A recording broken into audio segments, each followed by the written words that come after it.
and welcome to WWE Questions You Most Want Answered. I'm Adam Wilborn from What Culture, joined by Adam Cleary and Adam Nicholas from What Culture to answer all the wrestling questions you want answered. But as always, before we get into this, if you want to subscribe to What Culture Wrestling on either iTunes, Spotify, wherever you get your podcast from, there we do daily podcasts reviewing the likes of Raw, SmackDown, the Wednesday Night War between AEW and NXT, pay-per-views, we have interviews, roundtable discussions, and a roundup of the week, complete with a bloody good quiz, of course, on wrestling culture. And as I said, joined by Adam Nicholas and Adam Cleary to answer all your wrestling questions. We are live here on YouTube. So, of course, stick them in the comments. I'll try and ask as many as I can to the boys before we run out. Thanks to Paul Orban, who's already donated. Thank you so much for your donation, Paul.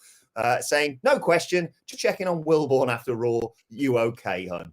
No, I'm not. And that's kind of the catalyst for today's whole conversation. Adam Cleary, your reaction to the tease, at the very least, of an iconic split. Right, I'm just going to jump in here.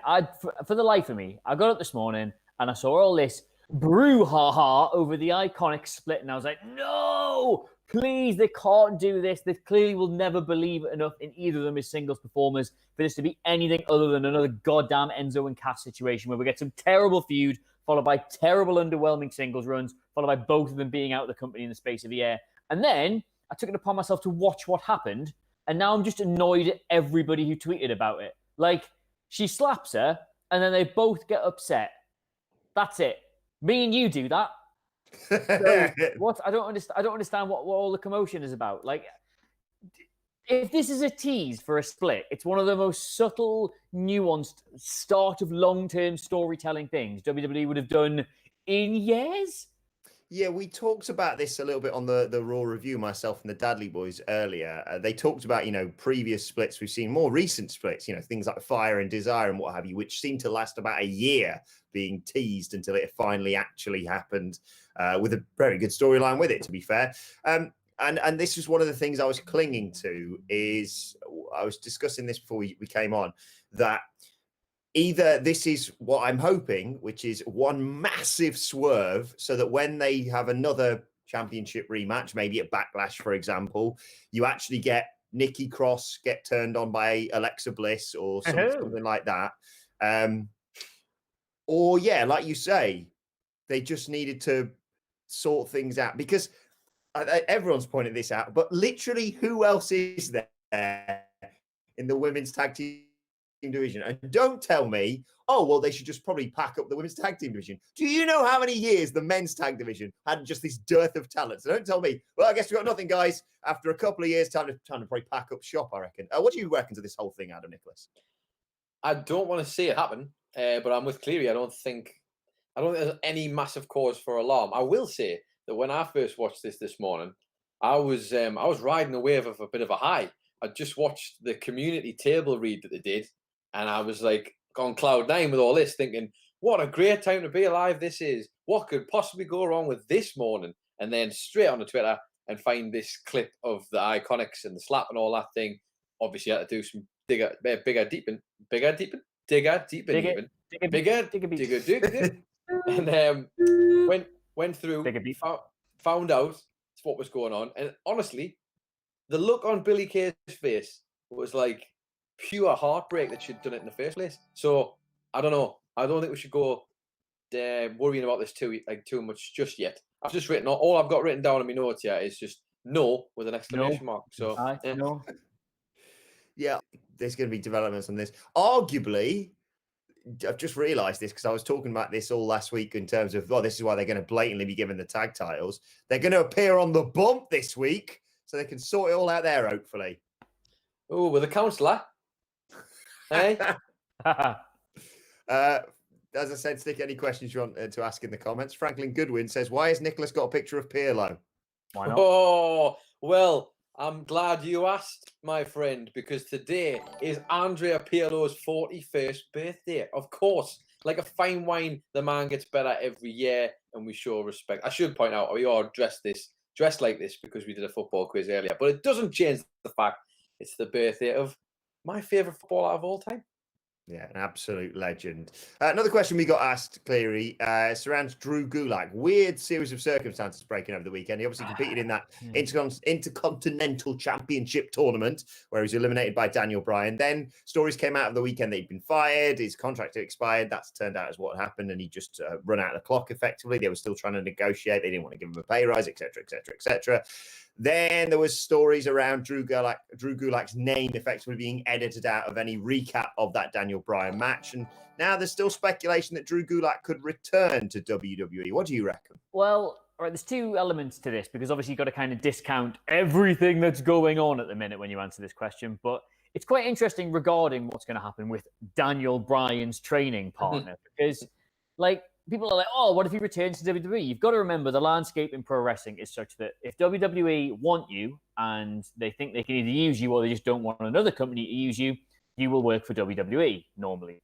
If they don't want either of these two things, if they don't care where you go, they've got nothing for you, they're quite happy to let you go. But these two things are never, like once you've done one doesn't mean you can't do the other. The amount of talent that is returned after being deemed surplus to requirements is a very, very long list. Indeed, the current reigning world champion is one of these people. So Drew Gulak's talented enough to go out there, make a name for himself in any other promotion in the world, get right back on their radar and be given that pay rise he so desperately wanted. But in order to do that, he would first have to wrestle for other promotions. And right now, with the exception of one other promotion, there are no other promotions. So it's a short answer, no, with an if, long answer, yes, with a but, that one. I think Drew Gulak's definitely got it in him to elevate himself way beyond the levels WWE would have ever booked him at, but precisely how that happens in the near future, I don't know. Well, very quickly, Adam Nicholas, your thoughts on this? Yeah, I think it's a tough one because if they were going to try and keep him there, you'd imagine that it would have happened. There was obviously talk, wasn't there, that he was still technically trying to negotiate a contract with his agent. But ultimately, if I was him, I'd maybe want to perhaps go somewhere else when the time is right and maybe try and achieve what he can. Because I don't know if there's much more past where he got to or where we were seeing him being presented at. And really, he probably only got that opportunity because Bryan had pushed for him so hard. Before that, they really weren't that asked about him. I've seen speculation and rumors online about Drew Gulak potentially being the final entrant in AEW because AEW's Casino ladder match. And I know this is WWE questions you want answered, but sod it. Let's talk about that. Before we do, I realise I've taken the piss out of the bump on this, and almost every time it's ever been mentioned for, being this weird sort of lesser show where they claim to break big news stories. But Adam Cleary, do we have a rather big news story to break here today? Are we allowed to break the news today? Yeah, I mean, it's your show, mate. Well, I'm very happy to announce. Well, I'll pass to you because it's your baby at the end of the day to announce that look. This I just let it point out. Terrible idea to me.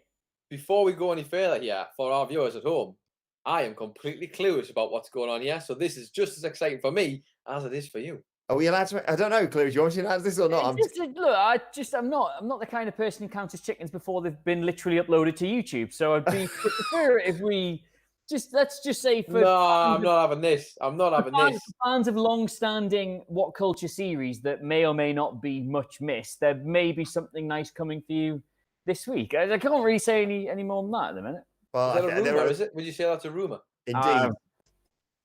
And I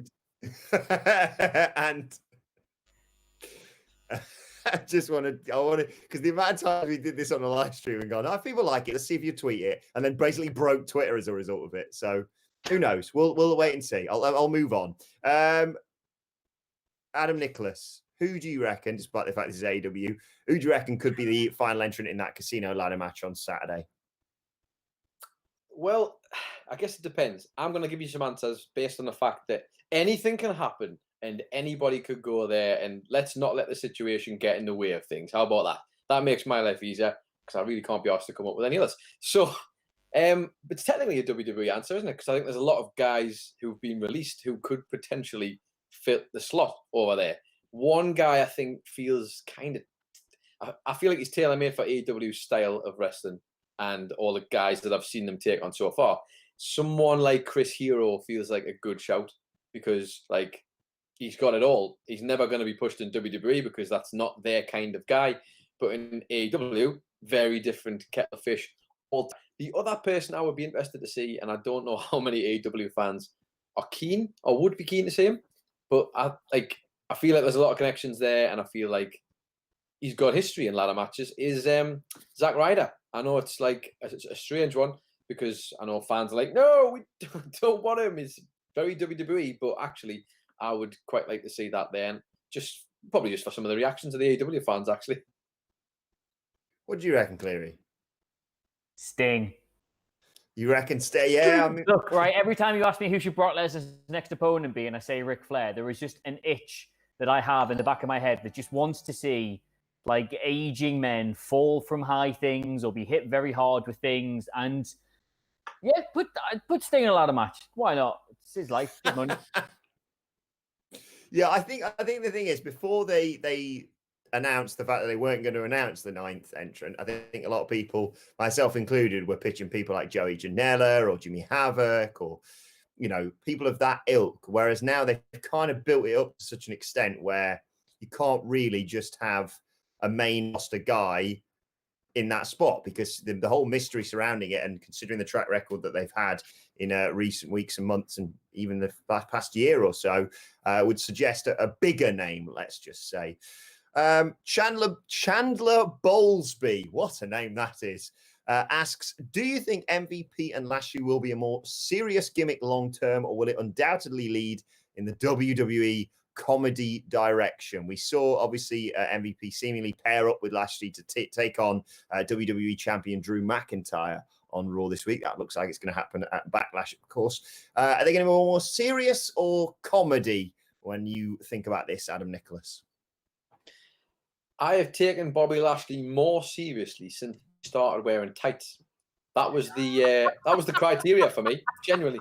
Ever since he put on those tights, he looks like a man who's got more focus. He looks like a man I'd get behind, a man I'd want to see even at the top of the mid-card, maybe even whisper it in the main event, because tights are for winners, my friend. And apparently Bobby Lashley has decided to do it. MVP's got a full bodysuit. I don't know how that ranks in the terms of clothes to body ratio and being at the top of the card, but I'd like to see them do something with this and not just have it be stupid.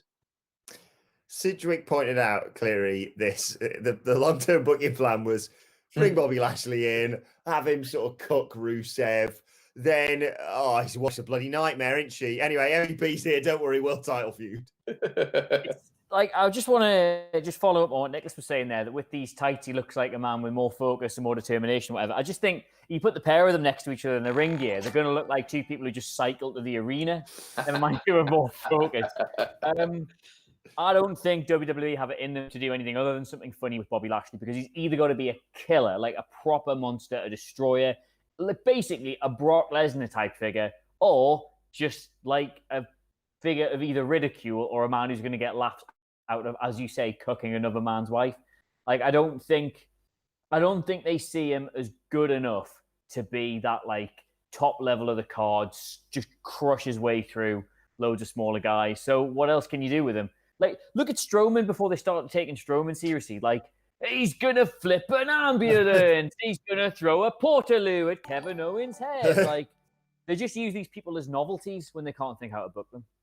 We speculated on this, I think, last week about potential opponents for Asuka, and Nia Jax was a name we suggested. No, I don't think Lashley's the right person for that. No, me neither. No, but in terms of like people being given monster pushes and dropped into the title, what do you think, Cleary, of Asuka facing Nia Jax at Backlash? Is it better to get this out of the way, or is this a poor start to Asuka's reign as Raw Women's Champion?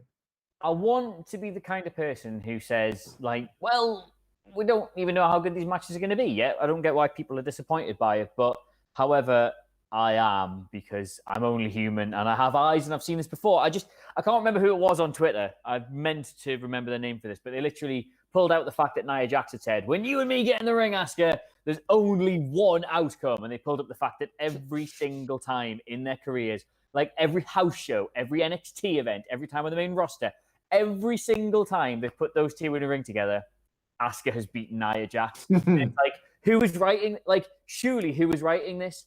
Like, there must be some other angle you can take other than Nia Jax has forgotten about all the time Asuka has beaten her. I would like to give them the benefit of the doubt. I think there's always been enough raw ingredients in Nia Jax to eventually be a good wrestler. It's just that every single time she comes back or she gets another push, something happens that makes you go, yes, the problem with Nia. And if anybody's going to get like a great match out of them, it's probably going to be Asuka. You probably say Nia's best match in NXT, other than that Bayley one, was probably against Asuka. So I don't know. I'm keeping my not my options up. What's the word? I'm keeping my heads optimistic. Nicholas, how are you feeling about all this? I'm trying to put my head into the same zone. I don't know. I think Randy Orton RKO'd her pretty hard, man. It's like it's understandable that she lost a bit of memory at this point. Look, the Nia Jax thing was always going to happen at some point. As long as Asuka doesn't lose, then I'm happy about this. Get it out of the way, get it over and done with. But I don't know. They like Nia Jax, don't they? Because she's not like most girls, and that's important in the WWE, and they like that a lot. I wouldn't put it past them to have them just take the belt off Asuka. I honestly wouldn't, because I wouldn't want it. I certainly wouldn't want it, but I would not put it past WWE at this point, because we're floating around in a time period where nothing matters at the moment. This is all just mad stuff for short-term goals. I think the internet would be really upset. I would be really upset. I think every recorder user in the world would be upset and very frustrated that their mascot, or the mate of their best friend mascot, is that didn't come out the way I wanted it to. Like, they are. I'm struggling. I don't know what it is. I think I got all excited for the quiz earlier, and I've just been a 1-player game up until this point. Now I'm trying to do a 3-player, and it's just impossible. Yes, Nia Jax, she's a thing, isn't she? Yeah, I think it's the right thing to do. That Backlash God is taking shape. Any concerns over them overhyping the Edge Randy Orton match being the best wrestling match ever? No.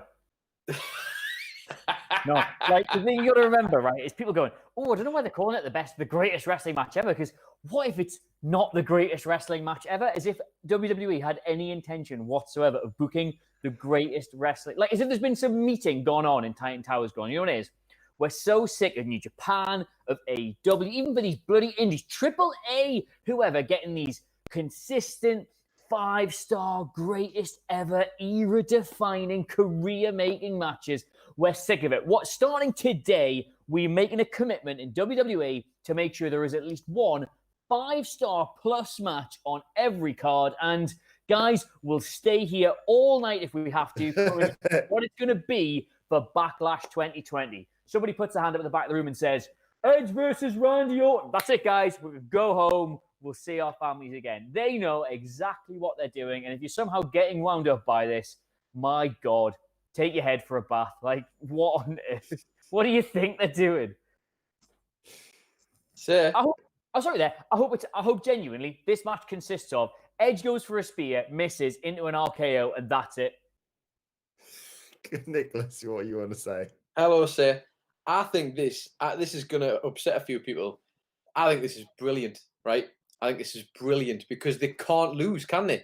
How can WWE lose now? Like, they've told you it's going to be that graphic, man, is beyond ridiculous. It's like they're doing the Star Wars bloody opening intro and having all the text up there. Greatest match, wrestling match ever, right?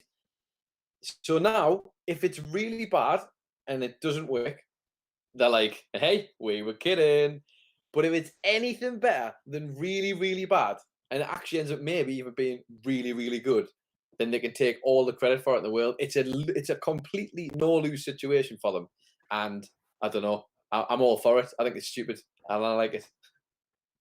Let's read some comments out. Let's get some of your questions on. Thank you to Eric Vasquez for your donation. Eric says, could you do a future podcast using picks within the all-time WWE roster and build an incredible pay-per-view card? Interested to see what you come up with. Also sending all the love. Thank you for that, Eric. Yes, I'll make a note of it, and we shall do it at a future time. Mr. Phoenix says, booking idea for Saturday. Of course, AEW Double or Nothing. We will be doing a live stream of reactions to it, so make sure you join us for that one. Darby Allin wins the Rumble in the Bank.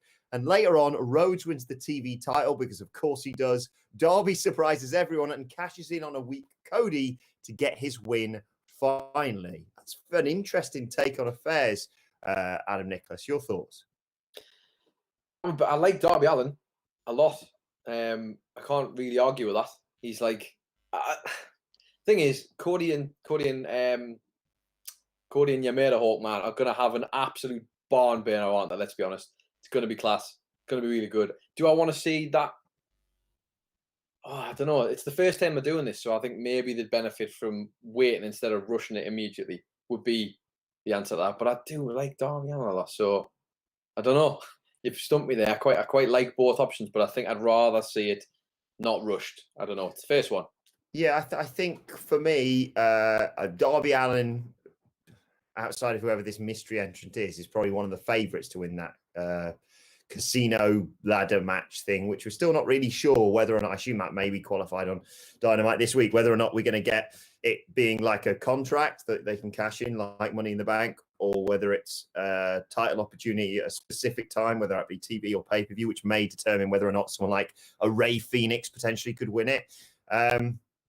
I like the idea of him cashing in for the TV title, if I'm perfectly honest. And I don't think Cody should win. I think Lance Archer should murder him because everybody dies and Lance Archer is on an absolute tear at the moment. I realize that kind of tars Cody with the constantly losing when it's a big match situation brush, but he's come back from it before. He can come back from it again.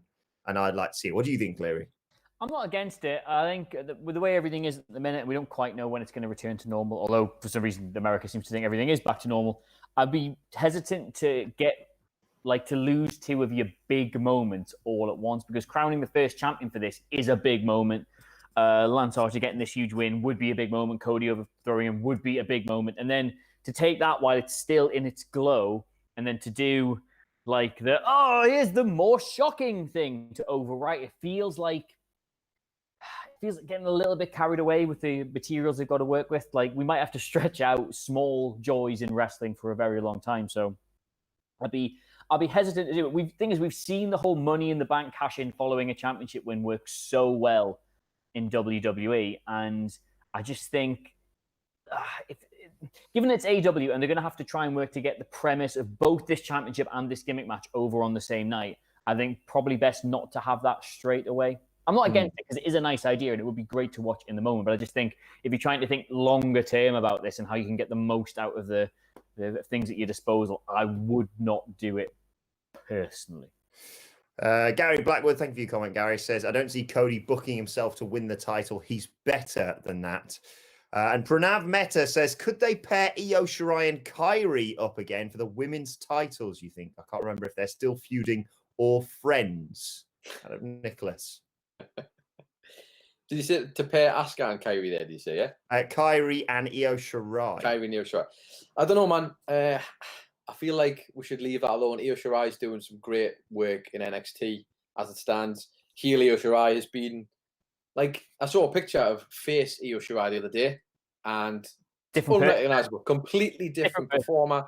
And, like, she was amazing then, but this is next level stuff. She should be right up in the picture for the next NXT Women's Championship. Hold that, I believe. I know Rhea Ripley's going to be coming back at some point, but Io deserves the recognition, in my opinion. So I'd more like to see that.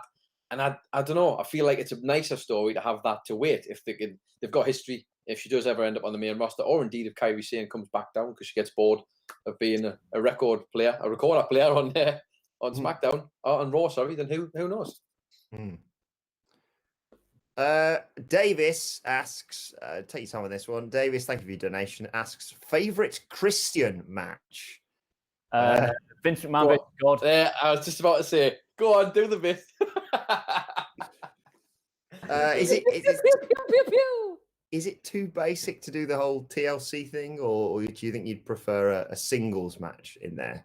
Because like I did, even though it was complete bollocks, I did quite enjoy his feud with Randy Orton when he was winning the title by getting kicked in the nads or whatever it was. That was one more match road as well, wasn't it? With all that random stuff. That was quite good.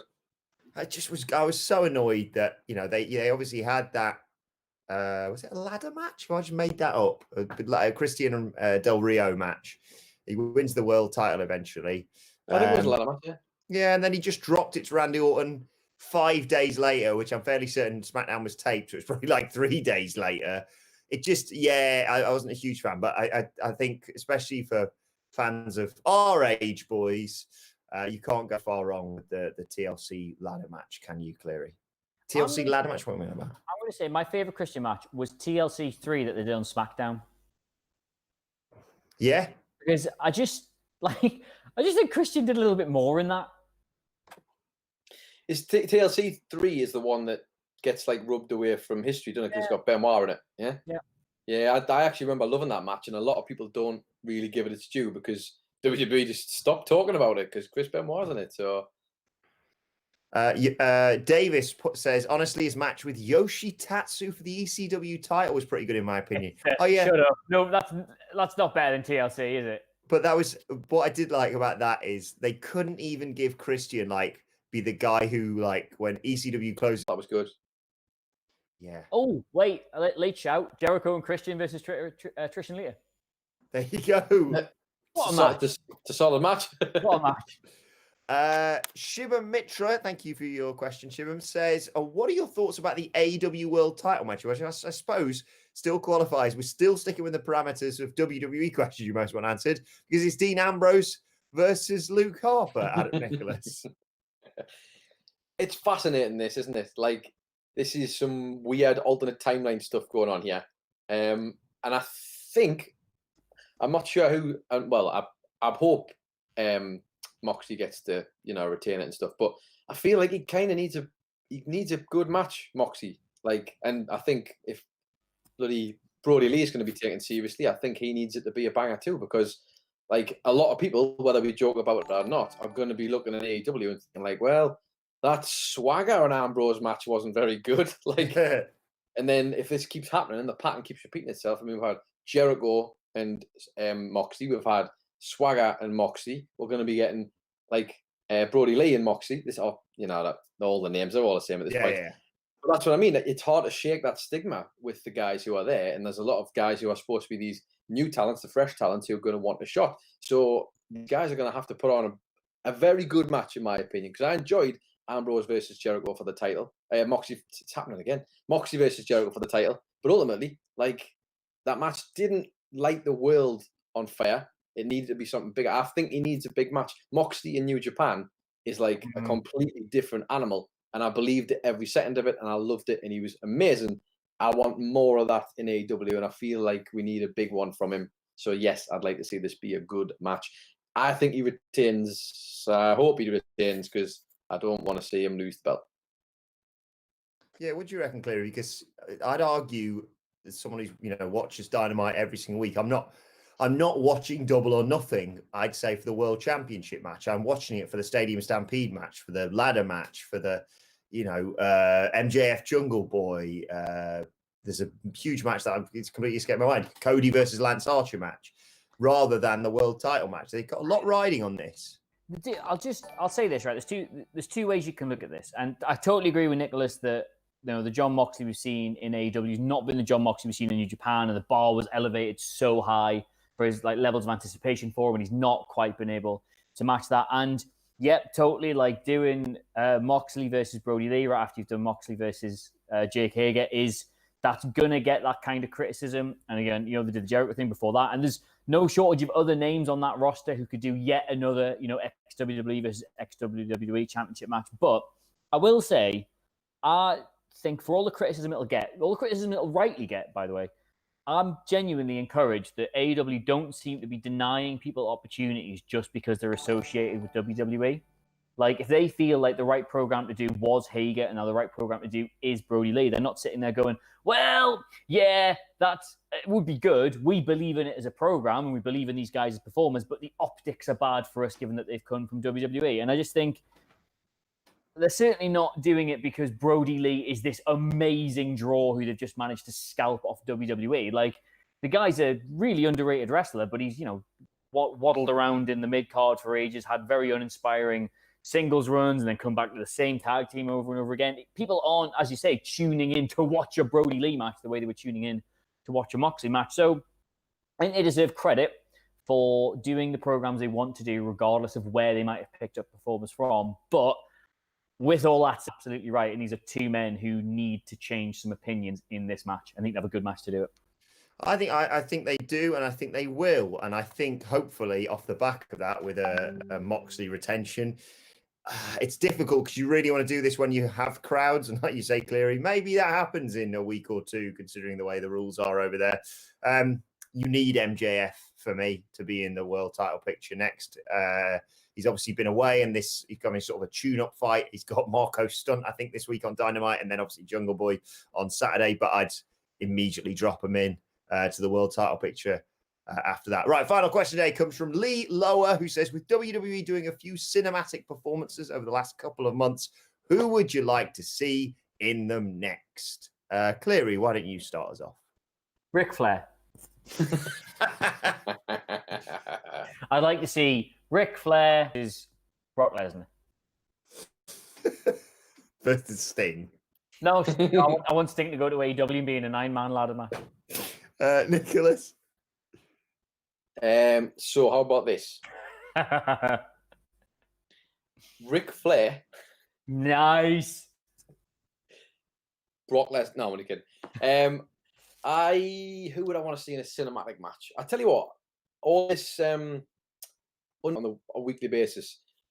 Less so the Undertaker, although I completely agree that going forward, he probably should have him in a cinematic match every year at WrestleMania rather than an actual match. But I want to see Braun Strowman chuck things about, and I feel like him destroying buildings or flipping more cars would look even better with, the little bit of help of like I don't know what they're called, the big packs that they put on the back of cars that make them flip when they're in a car chase. But him just do it. Jetpack, right? Okay. Well, one of them. But yeah, in the actual feuds that he has with the Fiend for the universe, hopefully protect Braun Strowman if he does, and when he does, probably drop that title to Bray Wyatt, because they've suddenly gone, oh, we didn't need to do all that because Roman's not coming back for a long old time. So yeah, I'd say Braun Strowman with Bray Wyatt as the Fiend as the next one for that. But let us know in the comments who else you'd like to see in cinematic matches. I just glanced down. I shouldn't have done that. Eric Vasquez, Ric Flair versus Walter in a meat factory. So we'll leave it there. Let us know your thoughts, your suggestions on Twitter at WhatCultureWW. I've just thought about the chops, man. Oh God. He'd be like, "Oh, woo, is it? Is it?" Let us know your thoughts on everything we discussed on Twitter at WhatCultureWW. Watch there. You can follow all three of us. You can follow Adam Cleary at Adam Cleary, CLERY. You can follow Adam Nicholas at It's Adam Nicholas. You can follow me at Adam Wilborn. What possibly my greatest ever work will maybe coming out on Twitter this afternoon. So keep an eye out for that. You can follow our lovely editor, Phil, at Phil My Chambers. Follow us all at What Culture WW. And as I said, if you enjoyed this, you want to hear more podcasts, search for What Culture Wrestling on either iTunes, Spotify, or wherever you get your podcasts from. Right, this has been WWE Questions You Most Want Answered. My thanks to Adam Cleary and to Adam Nicholas. Thank you for joining us. Thank you for your questions, your donations, all of that. And we will see you soon.